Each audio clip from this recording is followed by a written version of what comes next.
ശ്ലോകം 36. പ്രത്യക്ഷം തത്ര ദൃഷ്ടാന്തം പശ്യന്തു സജീവാ കില ദിവി കോപി പൃഥിവ്യാം വാ ദൃശ്യതേ പുരുഷ ക്വചിത്. പ്രത്യക്ഷം തത്ര ദൃഷ്ടാന്തം പശ്യന്തു സജീവാഃ കില ദിവി കഹ അഭി പൃഥിവ്യാം വാ ദൃശ്യതേ പുരുഷഃ ക്വചിത്. മന്ത്രി മുഖ്യர்களே, பிரத்யட்சமான உதாரணத்தை பார்க்கறது இல்லையா? பூமியிலையோ சொர்க்கத்திலேயோ ஒரு புருஷனாதும் உண்டா? இதுக்கு ஒரு எக்ஸாம்பிளுக்காயிட்டு இந்த மரணத்தை ஜெயிச்சவன் ஆராது இருக்காளா? அതൊന്ന് ചൊല്ലുங்களே. ശ്ലോകം 37. ദൈവേ മതിം സമാദായ യസ്തിഷ്ഠേതു നിരുദ്യമ വിരക്തസ്തു യതേർഭൂത്വാ ഭിക്ഷാർത്ഥം യാതി സർവദാ. ഭഗവാനിലെ നம்பிக்கைയെ വെച്ചിട്ട് ഒന്നും ചെയ്യാമ വാഴറവാൾ ആരാതുമുണ്ടാ. ദൈവേ മതിം സമാദായ യസ് തിഷ്ഠേത് തു നിരുദ്യമഃ യഹ തിഷ്ഠേത് തു നിരുദ്യമഃ വിരക്തഃ തു യതിഹി ഭൂത്വാ ഭിക്ഷാർത്ഥം യാതി സർവദാ. വിരക്തൻ സന്യാസം സ്വീകരിച്ചിട്ടും சாப்பிடறதுக்கான உணவை தேடிண்டு பிட்சையாதிச்சு நடக்கிறான். ஸ்லோகம் 38. கிருஹஸ்தானாம் கிருஹே காமமாஹுதோ வாதவான்யதா யத்ருச்சயோ வவன்னம் ச சித்தம் கேனாவிவாமுகே. கிருஹஸ்தானாம் கிருஹே காமம் ஆஹுதோ ஆஹுதஹ வா அத வா அன்யதா யத்ருச்சயஹ உபப்பன்னம் ச சிப்தம் கேன அபி வா முகே. கிரகஸ்தர்களோட வீடுகளில அவ கூப்பிட்டுட்டோ அப்படி இல்லாதக்கோ கிடைக்கிறதும் எதிர்ச்சையா கிடைக்கிறதும் ஆராதும் வாயில போட்டு கொடுக்கறதுமாக்குமே அவ சாப்பிட்டு இருக்கா.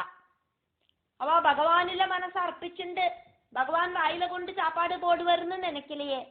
அவளுக்கும் ஆராதும் ஹெல்ப் பண்ணிட்டு தானே இருக்கா. பகவான் மேல விசுவாசத்தை அர்ப்பிச்சுட்டு ஒன்னும் செய்யாம அப்படியே ஸ்டாச்சு மாதிரி உட்காந்து வாழறவ ஆராதும் உண்டா. எல்லாத்திலேந்தும் ஒரு விரக்தி பாவம் வந்துட்டு ഒന്നിലെയും ഒരു അറ്റാച്ച്മെന്റ് ഇല്ലാതെക്ക് സന്യാസം സ്വീകരിച്ചിട്ട് കൊടിയും ഉണവുക്ക് വേണ്ടിയിട്ട് ഭിക്ഷാന്തേഹിയായിട്ട് നടக்கிறவா ഉണ്ടേ. ഗൃഹസ്ഥர்களோடு வீட்டுல அவ சாப்பிட வாங்குவோம் அப்படின்னு இன்வைட் பண்ணுவா. அப்படி கூப்பிட்டுட்டு அவ போய் சாப்பிடலாம்.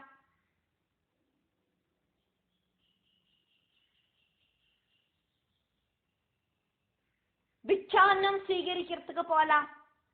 அப்படி இல்லைனா எதிர்ச்சையா கண்களில படுறத வாயில போட்டு சாப்பிடலாம்.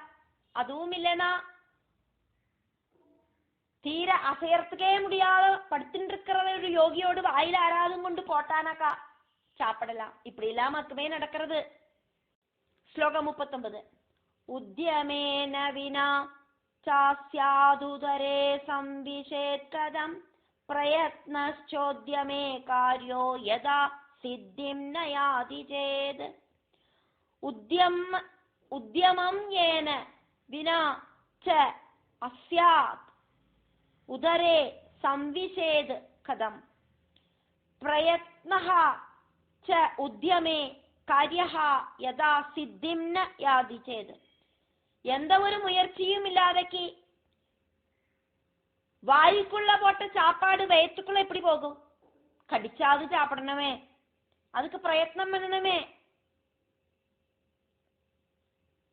எந்த ஒரு முயற்சியும் செய்யாம இருக்க முடியாதே.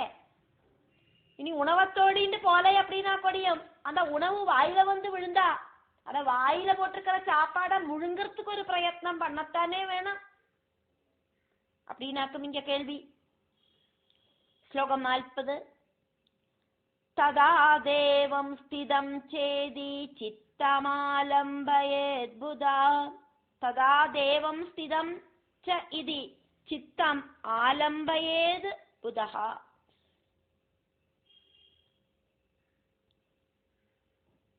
அப்போது மட்டும் இது விதியாக்கும் அப்படின்னு வித்வான்மார்கள் எல்லாம் தெரிச்சுக்கணும் அப்படின்னு இங்க அங்க கூடியிருந்தவா எல்லாம் இப்படி பலதும் பேசின்னு இருக்கா. மந்திரினா ஊஜுகு, மந்திரி இங்க வாய திறந்து பதில் சொல்றார். கோமுனிர் ஏன தத்வார்த்தம் ஆயுஷோ ஜீவிதா பிரியா. கஹ முனிஹி ஏன தத்வா അർദ്ധം ആയുഷഃ ജീവിതാ പ്രിയ. സ്വന്തം ആയുസ്സിലെ പാതി ആയുസ് കൊടുത്തിട്ട് ആരാക്കും തന്നോട് മனைவியை காப்பாத்தினது அப்படின்னு மந்திரி கேட்கிறார். அங்க பேசிட்டு இருந்தவாகிட்ட எல்லாம்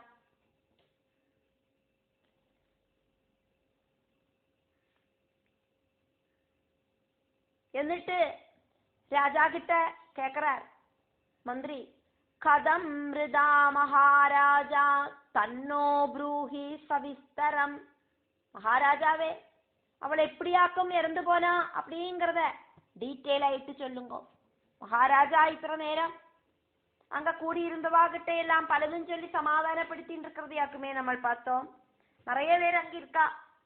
அப்போ அவாகிட்ட எல்லாம் மகாராஜா சொல்றார், இது என்னோட விதியாக்கும், இந்த விதியை தடுக்கிறதுக்கு ஒன்றும் சாதிக்காது, அதனால 7 நாளுக்குள்ள நான் இறந்து போயிடுவேன், அதுக்கு முன்னாலே எனக்கு செஞ்சு தீர்க்க வேண்டியதெல்லாம் நான் செஞ்சு முடிச்சிடணும் அப்படின்னு எல்லாம் சொல்றார்.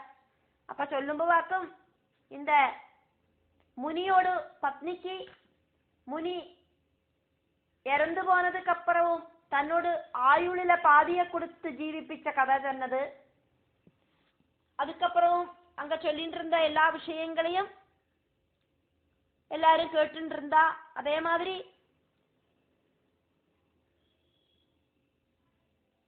பகவானில விசுவாசத்தை அர்ப்பிச்சுண்டு ஒன்னும் செய்யாம வாழ்ந்தவா அராதும் இருக்காளா அப்படின்னு ராஜா கேட்கிறார். அதனால 7 நாள் தான் இனி எனக்கு மரணத்துக்கு இருக்கு அப்படின்னா கூட எனக்கு செய்ய வேண்டிய கடமைகள் எல்லாம் கொஞ்சம் இருக்கு, அதெல்லாம் நான் செஞ்சுதான் தீர்க்கணும் அப்படின்னு ராஜா சொல்லிட்டு இருக்கார். இப்படி பேசிட்டு இருக்கிறதையாக்கும் அங்க மந்திரி கேட்கறது, ஆராக்கும் தன்னோட பாதி ஆயுளை கொடுத்து மனைவியை காப்பாத்தினது அந்த கதையை கொஞ்சம் டீட்டெயில் ஆயிட்டு சொல்லுங்கோ அப்படின்னு. 41வது ஸ்லோகத்துல முதல் லைன் மந்திரி சொல்ற மாதிரியாக்கும், கதம் மிருதா மகாராஜா தன்னோ ப்ரூஹி சவிஸ்தரம். மகாராஜாவே அவள் எப்படியாக்கும் இறந்து போனது அப்படின்னு டீட்டெயில் ஆயிட்டு சொல்லுங்கோம் அப்படின்னு கேட்டதுக்கு மகாராஜா பதில் சொல்றார். அதாக்கும் 41வதுல 2வது ஸ்லோகம், பிருகோர் பாரியா வராரோஹா புலோமா நாம சுந்தரி. பிருகோஹோ பாரியா வராரோஹா புலோமா நாம சுந்தரி. பிருகுவோடு மனைவி புலோமை ரொம்ப ரொம்ப அழகி அக்கும் அப்படின்னு மகாராஜா சொல்றார். എന്നിട്ട് என்னவாக்கும் நடந்தது அப்படிங்கிறது அடுத்த ஸ்லோகத்துல சொல்லப்படுறது. ஸ்லோகம் 42. தஸ்யாம் து ச்யவனோ நாம முனிர்ஜாதோதி விஸ்ருத ச்யவனஸ்ய ஜசர்யாதே சுகன்யா நாம சுந்தரி. தஸ்யாம் து ச்யவனஹ நாம முனிஹ ஜாதஹ அதிவிஸ்ருதஹ ச்யவன அஸ்ய ச ஷர்யாதேஹ சுகன்யா நாம சுந்தரி.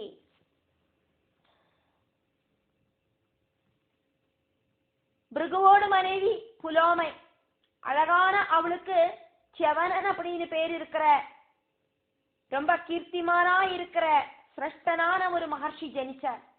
ச்யவனன் ஷர்யாதியோடு புத்திரியான சுகன்யைய திருமணம் பண்ணிண்டார்.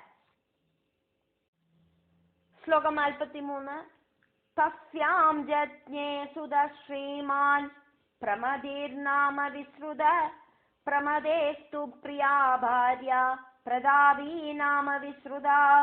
தஸ்யாம் ஜத்ஞே சுதஹா ஸ்ரீமான் பிரமதிஹி நாம விஸ்ருதா. பிரமதேஹே து பிரியா பாரியா பிரதாபி நாம விஸ்ருதா.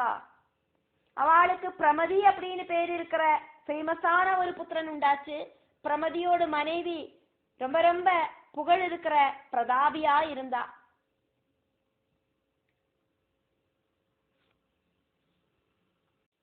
ശ്ലോകം 44.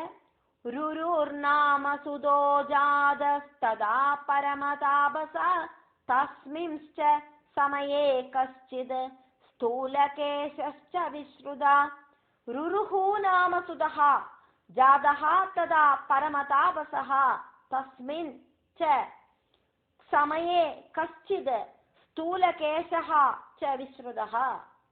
அவளுக்கு ருரு அப்படின்னு பேர் இருக்கிற பரம தபஸ்வியா இருக்கிற ஒரு புத்திரன் உண்டாச்சு. அந்த காலகட்டத்துல ஸ்தூலகேசன் அப்படின்னு ரொம்ப ரொம்ப கீர்த்திமானா இருக்கிற. ஸ்லோகம் 45. பபூவ தபசா யுக்தோ தர்மாத்மா சத்ய சம்மதா ஏதஸ்மின் அந்தரே மான்யா மேனகா ஜவராப்சரா. பபூவ தபசா யுக்தா தர்மாத்மா சத்ய சம்மதா ஏதஸ்மின் அந்தரே மான்யா மேனகாஜ வர அப்சரா.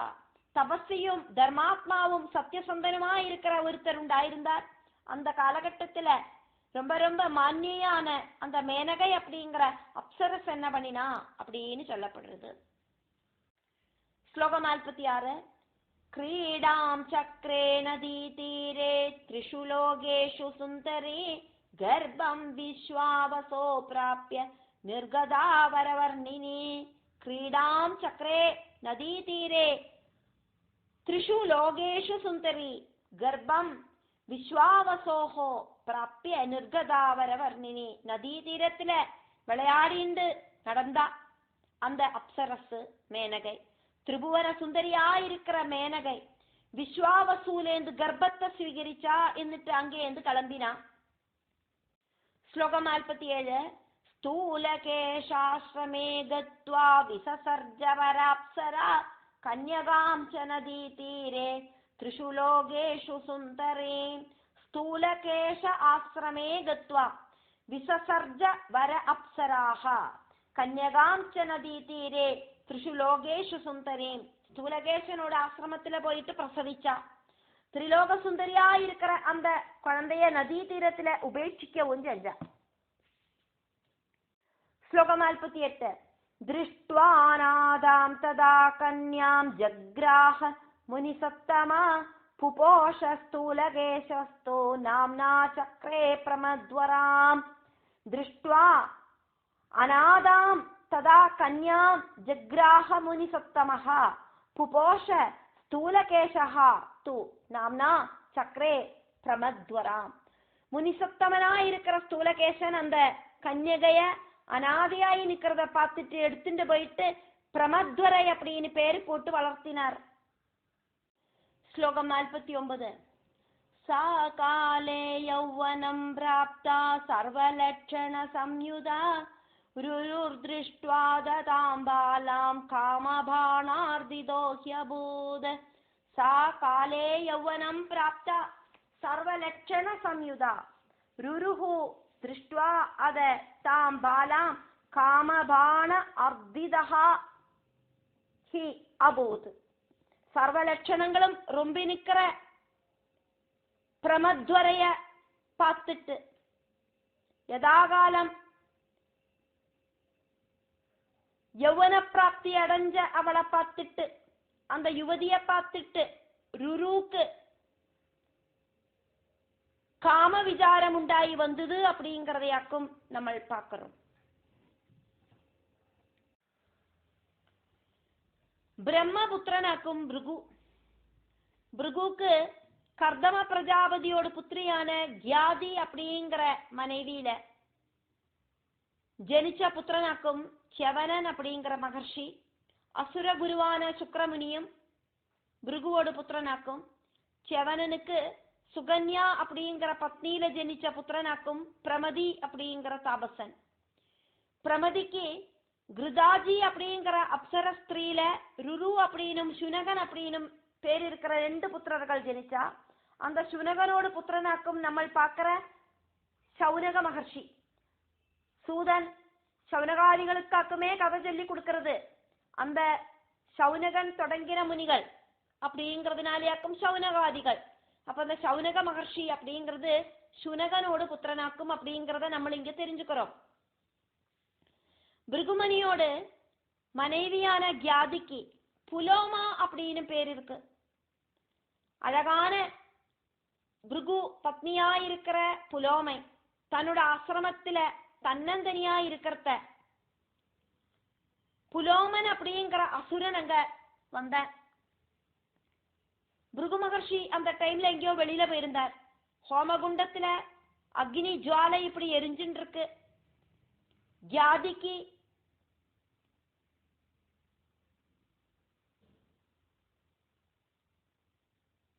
துணையாயிட்டு அங்க வேற ஆരും இருக்கலை.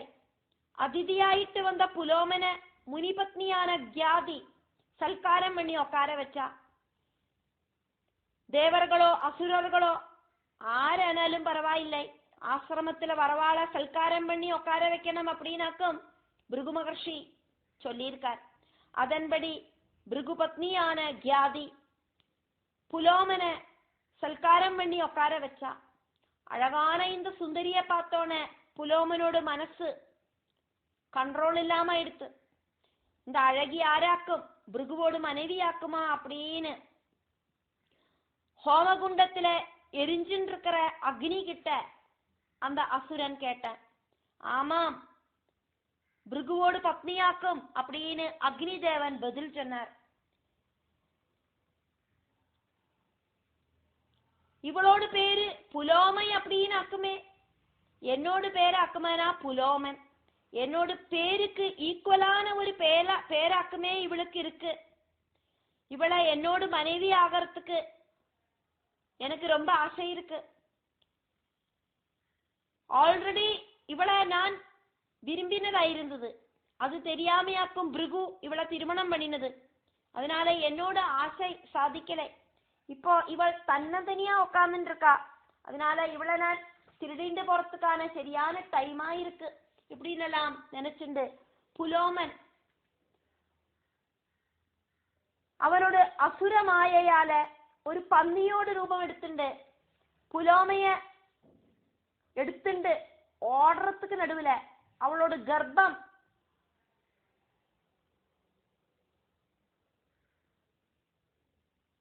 சித்திரமாச்சு. குழந்தை வயிற்றுக்குள்ளேந்து கீழே விழுந்தது. கோபத்தோடு கூடிட்டு அந்த குழந்தை அசுரனை ஒன்னு பார்த்தது. அந்த பாலனோடு கண்ணோடு அக்னியில புலோமன் தகிச்சு சாம்பலா போயிட்டான். பாலரூபத்துல இருக்கிற பிரபேல ஜொலிக்கிற அந்த குழந்தைய கையில் எடுத்துண்டு அழுத கண்களோடு கூடிட்டு புலோமை பயத்தோடு கூடிட்டு ஆசிரமத்துக்கு வந்து சேர்ந்தா. அதுக்குள்ள பிருகுமுனியும் அங்க வந்து சேர்ந்தார். சர்வ சம்பவங்களும் தெரிஞ்ச முனி கேட்டார், நீ என்னோடு மனைவியான புலோமையாக்கும் அப்படின்னு ஆராக்கும் அந்த புலோமன் அப்படிங்கிற அசுரன் கிட்ட சொன்னது? அக்னி பகவானாக்கும் அப்படின்னு புலோமை பதில் சொன்னா. அது கேட்டு கோபிச்சு மகர்ஷி அக்னி தேவனை சபிச்சார். சுத்தமானதும் அசுத்தமானதுமான வஸ்துக்களை எல்லாம் எந்த ஒரு வித்தியாசமும் இல்லாம சாப்பிட்டு உன்னோடு அக்னி சரீரம் அப்படியே களங்கமாகட்டும் அழுக்காகட்டும் அப்படின்னு உடனடியா அக்னி பகவான் கேட்டார், ஹே மகாமுனே, நான் சத்தியம் சொன்னதுக்காக்குமா இப்படி என்ன சபிக்கிற? உங்களுக்கு அந்த அளவுக்கு போதம் இல்லாட்டி ஆயிடுத்தா? எனக்கும் உங்களை திரும்ப சபிக்கலாம், ஆனா நான் அது செய்யலை. உங்களோடு தவறு உங்களுக்கு போத்தியப்படத்தான் செய்யும். மனுஷா செய்யற எல்லா புண்ணிய கர்மங்களுக்கும் சாட்சி அப்படிங்கிறது நானாக்கும். நான் சத்தியமாக்கும், ஒருபோதும் பொய் பேச மாட்டேன். எல்லாவித அஜ்ஞான அந்தகாரங்களையும் இல்லாம பண்றது நானாக்கும். யாகாதி கர்மங்களோடு ஹவிசும் நானாக்கும் சாப்பிடுறேன். சிருஷ்டிக்கும் சம்ஹாரத்துக்கும் சாட்சியாயிட்டு நான் வேணும். அப்படி இருக்கிற என்ன சபிக்கிறீர்கள் நீங்கள் அப்படின்னு அக்னி பகவான் பிருகு கிட்ட சொன்னார். அதுக்கப்புறம் அக்னி பகவான் வைராகியத்தோடு கூடிட்டு பூமியிலேந்து அப்பிரத்யட்சனானார். அக்னியோடு அந்தர்தானத்தோடு கூடிட்டு உலகத்திலே இருக்கிற சர்வ சல்கர்மங்களும் இல்லாம போயிடுத்து. யாகங்களும் ஹோமங்களும் நடக்காம ஆயிடுத்து. பிரகாசம் அஸ்தமிச்சது. ஆகாரம் உணவு பாகம் செய்யறதுக்கு சாதிக்கலை. நெருப்பு இல்லாம எப்படியாக்கும் உணவு உண்டாக்குறதுக்கு சாதிக்கும். புண்ணிய கர்மங்கள் செய்யறதுக்கு முடியாம பிராமணர்களும் ரிஷிகளும் எல்லாம் சங்கடப்பட்டா. தேவர்களுக்கான யஜ்ஞம் செய்ய முடியாத அந்த சிச்சுவேஷன் உண்டாச்சு. அதனால உலகத்துல தெய்வ சைதன்யம் இல்லாம போச்சு. இதுக்கு ஒரு சமாதானம் உண்டாக்கணும் அப்படின்னு நினைச்சு மாமுனிகளும் தேவர்களும் எல்லாம் உடனடியா சத்தியலோகத்துல போய் பிரம்மாவை பார்த்தா. சங்கடத்தோடு கூடிட்டு அவா சொன்னா. உடனடியா அக்னி தேவனை பிரம்மா தியானிச்சார். உடனே அக்னி அங்க பிரத்யட்சப்பட்டார். பகவான் பிரம்மா இப்படி சொன்னார், புண்ணியாத்மாவான அக்னி பிருகுவோடு சாபத்துக்கான ஒரு எதிர்ப்பு தெரியப்படுத்துறதுக்கு வேண்டிட்டு நீங்கள் உலகத்திலேருந்து காணாம போயிட்டார். அதனால இந்த உலகத்தில் இருக்கிறவாளெல்லாம் எந்த அளவுக்கு சிரமப்படுறா அப்படிங்கிறத நீங்கள் தெரிஞ்சுக்கலையே. அந்த சாபம் உங்களுக்கு இனிமேல் பாதகமாகாது. உங்களோட ஜுவாலையில எவ்வளோ பெரிய கெடுதலான விஷயம் எரிஞ்சாலும் அது உங்களுக்கு எந்த ஒரு களங்கத்தையும் உண்டாக்காது. உங்களோட விசுத்தியும் குறையாது.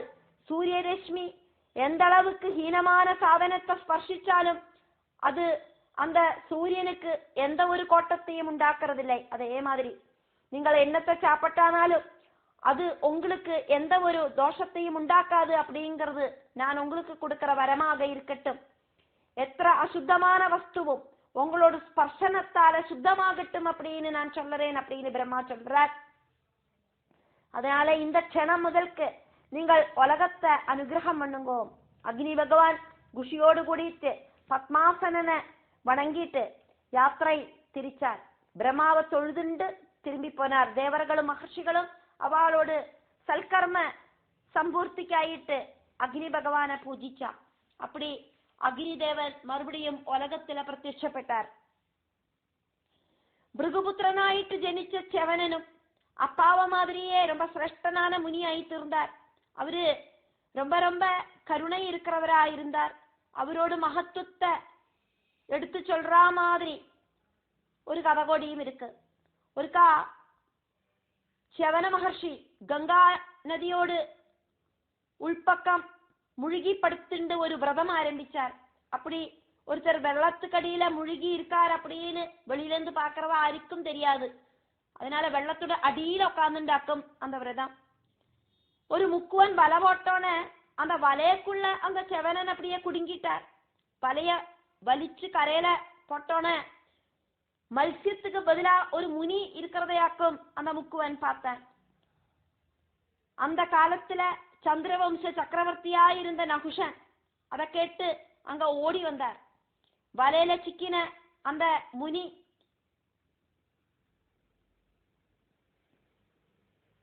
தர்மசாஸ்திரம் அனுசரிச்சு முக்குவனுக்கு சொந்தமானதாக்கும்.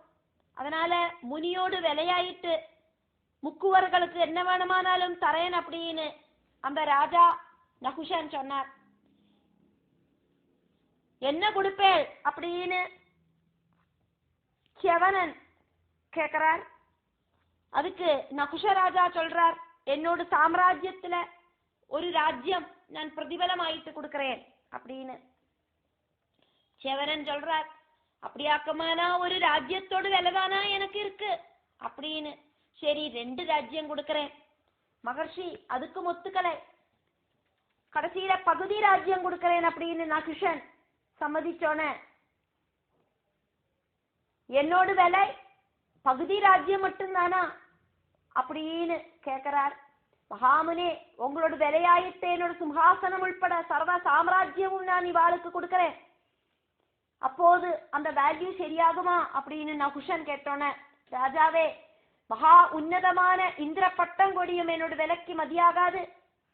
நீங்கள் அவாகிட்ட நல்ல வாக்கெல்லாம் சொல்லுங்கோ.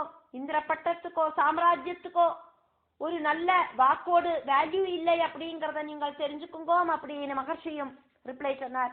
அதை கேட்டுண்டு மன்னவ சிகாமணியான அந்த ராஜா முக்குவர்கள் கிட்ட ரொம்ப ரிக்வெஸ்ட் பண்ணி சொன்னார், என்னோடு வேல்யூ என்ன அப்படிங்கிறது உங்களோடு இந்த நல்ல நல்ல வார்த்தைகளாக்கும், அதை நீங்கள் கொடுத்துட்டால் அப்படின்னு செவனன் அப்படிங்கிற மகர்ஷி சொன்னார்.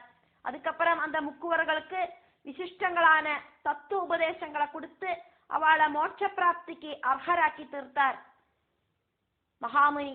அந்த அளவுக்கு ஆசிரித வாத்சல்யம் அனுகம்பை எல்லாம் இருக்கிற மகாத்மாவா இருந்தார் செவன மகர்ஷி. செவன மகர்ஷியோடு பௌத்திரனுக்கும் ருரு அப்படிங்கிற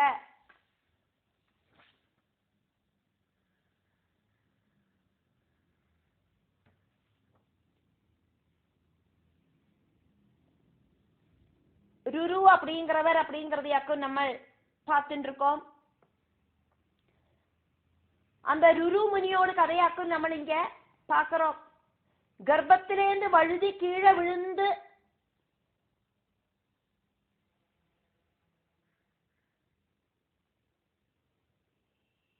அது காரணமாவாக்கும் செவனன் அப்படிங்கிற பேரு புத்திரனுக்கு பிருகு கொடுத்தது. கர்ப்பத்திலேந்து வழுக்கி விழுந்தா காரணமாயிட்டு. இந்த லேகியம் இருக்கே, லேகியம் செவனப்பிராசம் இப்படி இருக்கிற லேகியம் எல்லாம் இருக்கு இல்லையா, அதெல்லாம் என்ன ஆகுறது, வாயில போட்டுக்கிறதுக்குள்ள அப்படியே விழுங்கிடுறோம், நம்ம முழுங்க பெற்றது, வழுக்கி போறது. அதே மாதிரி அம்மாவோடு கர்ப்பத்திலேந்து வழுக்கி கீழே விழுந்ததுனால கர்ப்பச்செவனத்துவம் காரணமாயிட்டாக்கும் பிருகுபுத்திரனுக்கு செவனன் அப்படிங்கிற பேரு கிடைச்சது. அவரோடு அந்த செவனனோடு புத்திரனான பிரமதிக்கு கிருதாஜி அப்படிங்கிற அப்சர ஸ்திரீல உண்டான புத்திரர்களாக்கும் ருருவும் சுனகனும். அந்த சுனகனாக்கும் சூதன் கதை சொல்லி கொடுக்கிற சௌனக மகர்ஷி. ருரு பால்யகாலம் முதல்கே தபஸ்வி ஆயிட்டு தான் இருந்தது அப்படிங்கிறது யாக்கும் சொல்லப்படுறது.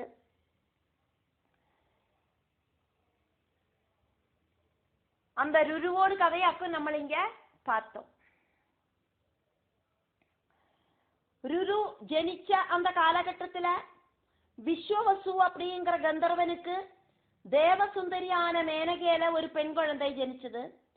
அவள் அந்த குழந்தைய ஆரும் தெரியாதக்கு ஸ்தூலகேசன் அப்படிங்கிற ஒரு மகர்ஷியோட ஆசிரம வாசல்ல உபேட்சிச்சுட்டு போயிட்டான். மகர்ஷி அந்த குழந்தைய பார்த்து பாசம் தோணி எடுத்து ஆசிரமத்துல கொண்டு வந்து வளர்த்தி அந்த குழந்தை வளர்ந்து வளர்ந்து அதி அழகான யுவதி ஆயிட்டு இருந்தது. ஆரோடு ஹிருதயத்தையும் அட்ராக்ட் பண்ற மாதிரி ஒரு அழகு அந்த குழந்தைக்கு உண்டாச்சு. தர்சன மாத்திரையில ஆரோடு அந்த ரங்கத்துக்குள்ளேயும் ஆசைய ஜனிப்பிக்கத்தக்க சௌந்தரியம் இருந்தது அந்த பொண்ணுக்கு. பிரமத்வரா அப்படின்னு அந்த பொண்ணுக்கு பேரு. ஒருக்கா யுவமுனியான ருரு அவளை பார்க்கறதுக்கான சிச்சுவேஷன் உண்டாச்சு அப்படிங்கிறதையாக்கும் நம்ம இங்க பார்த்தோம். அவளை பார்த்த அந்த ருருக்கு மனசு கண்ட்ரோல் இல்லாம அவளில மயங்கிடுத்து மன்மத பிராந்தியில மயங்கி போச்சு அவரோட மனசு அப்படிங்கிறதையாக்கும் நம்ம பார்த்தோம். அவளை திருமணம் பண்ணிக்கிறதுக்கு ருரு ஆசைப்பட்டார் அப்படிங்கிறதையாக்கும் பார்க்கிறோம்.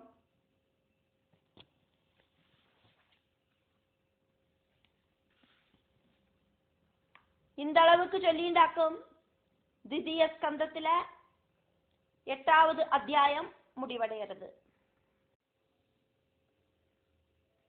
பிரமத்வரேல ருரு ரொம்ப ரொம்ப பிரியமா இருக்கான் அப்படிங்கிற விஷயத்த பிரமதி தெரிஞ்சுண்டார். அவரு ஸ்தூலகேச முனியுமாயிட்டு டிஸ்கஸ் பண்ணினார். ரொம்ப ரொம்ப சிரேஷ்டமா இருக்கிற பிருகுகுல சந்ததியாக்கும் ருரு அதனால ஸ்தூலகேசனுக்கு அந்த பந்தம் அப்படிங்கிறது ரொம்ப நன்னா தோணித்து. அதன்படி விவாக முகூர்த்தத்தை நிச்சயிச்சா. ஆனா பாக்யதோஷம் அப்படின்னு தான் சொல்லணும். முகூர்த்த நட்சத்திரத்துக்கு கொஞ்சம் நாள்களுக்கு முன்னால சர்ப்பம் கடிச்சிட்டு பிரமத்வரை இறந்து போயிட்டான். அது தாங்க முடியாம சங்கடத்தோடு கூடிட்டு அழுதுண்டு என்னோட பிரமத்வரையோட சரீரம் நசிப்பிக்க கூடாது அப்படின்னு ருரு எல்லார்கிட்டையும் சத்தமா கூப்பிட்டு சொன்னார். அதுக்கப்புறம் வனத்துக்கு ஓடி போயிட்டு தபஸ் இருந்தார். எனக்கு தபோபலம் இருக்கு அப்படின்னாக்கா எனக்கு பிரியமான பிரமத்வரை வாழணும், அப்படி இல்லைன்னா நானும் இறந்து போகணும் அப்படின்னு திருட நிச்சயத்தோடு கூடிட்டு அவரு தியானம் பண்ணி அந்த தியானத்துல லயிச்சு யோகஸ்தனாயிட்டு உட்கார்ந்துட்டு இருந்தார். அந்த டைம்ல ஒரு தேவதூதன் அங்க பிரத்யட்சப்பட்டார். முனிகுமாரா, இறந்து போனவா இறந்து போயாச்சு, இனி அவள் எப்படி ஆக்கும்? உயிரோட வருவாள். அதவா அவள் வாழணுமானா உன்னோடு ஆயுஷோடு பகுதி அவளுக்கு தானம் கொடுக்கணும் அப்படின்னு. எனக்கு அப்படி என்னோட ஆயுஷோடு பகுதியை தானம் கொடுக்கறதுக்கு எந்த ப்ராப்ளமும் இல்லை.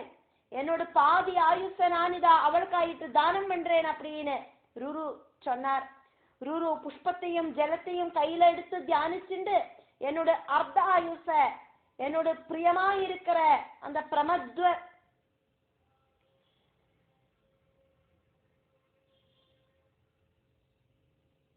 பிரமத்வரை அப்படிங்கிற என்னோட வருங்கால மனைவிக்காக நான் கொடுக்கறேன் அப்படின்னு சத்தியம் பண்ணினார். இந்த விஷயத்த தேவதூதன்ல இருந்து கேட்டு தெரிஞ்ச யமதர்மன் ருருவோடு அர்த்த ஆயுஷ எடுத்து பிரமத்வரைக்கு கொடுத்தார். உடனடியா பிரமத்வரை கண்ணை திறந்து எழுந்திருந்தா. எல்லாரும் அதிசயத்தோட ருருமுனியோடு அந்த தபஸ் சக்தியை வாழ்த்தி ஸ்துதிச்சா. ஆல்ரெடி நிச்சயிச்சிருந்த முகூர்த்தத்திலேயே அவளோட திருமணம் நடந்தது. தம்பதிகள் பரஸ்பரம் பாசத்தோடும் அன்போடும் ஈஸ்வர பக்தியோடும் கூடிட்டு ஆசிரமத்தில தபசனுஷ்டிச்சு வாழ தொடங்கினா அப்படிங்கிறதையாக்கும் இங்க சொல்லப்படுறது.